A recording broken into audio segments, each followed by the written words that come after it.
दृष्टिकोण का परिवर्तन। भगवान बुद्ध एक बार निबिड़ वन को पार करते हुए कहीं जा रहे थे। रास्ते में उनकी भेंट अंगुलीमाल डाकू से हो गई।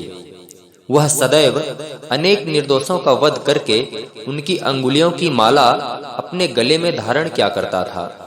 आज सामने आए हुए साधु को देखकर उसकी बांझें खिल उठी। आज आप ही मेरे शिकार होंगे, अंगुलीमाल ने बुद्ध से कहा और अपनी पैनी तलवार म्यान से बाहर निकाली।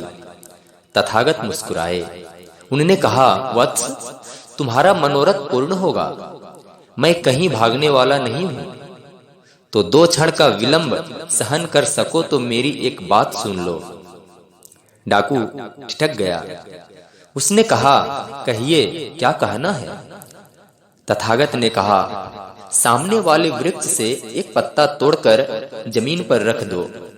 डाकू ने वैसा ही किया। उन्होंने फिर कहा, अब इसे पुनः पेड़ में जोड़ दो।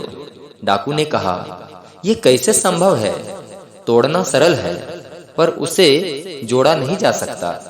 बुद्ध ने गंभीर मुद्रा से कहा, वत्स, इस संसार में मार काट, तोड़ मोड़, उपद्रव और विनाश ये सभी सरल है। इन्हें कोई तुच्छ व्यक्ति भी कर सकता है। फिर तुम इसमें अपनी क्या महानता सोचते हो और किस बात का अभिमान करते हो? बड़प्पन की बात निर्माण है, विनाश नहीं। तुम विनाश के तुच्छ आचरण को छोड़कर निर्माण का महान कार्यक्रम क्यों नहीं अपनाते? अंगुलीमाल के अंतःकरण में शब्द तीर की तरह घुसते गए। तलवार उसके हाथ से छूट पड़ी। कातर होकर उसने तथागत से पूछा, इतनी देर तक पाप कर्म करने पर भी क्या मैं पुनः धर्मात्मा हो सकता हूँ?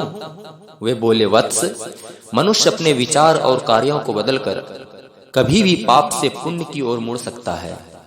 धर्म का मार्ग किसी के लिए भी अवरुद्ध नहीं है। तुम अपना दृष्टिकोण बदलोगे तो सारा जीवन ही बदल जाएगा। विचार बदले तो मनुष्य बदला।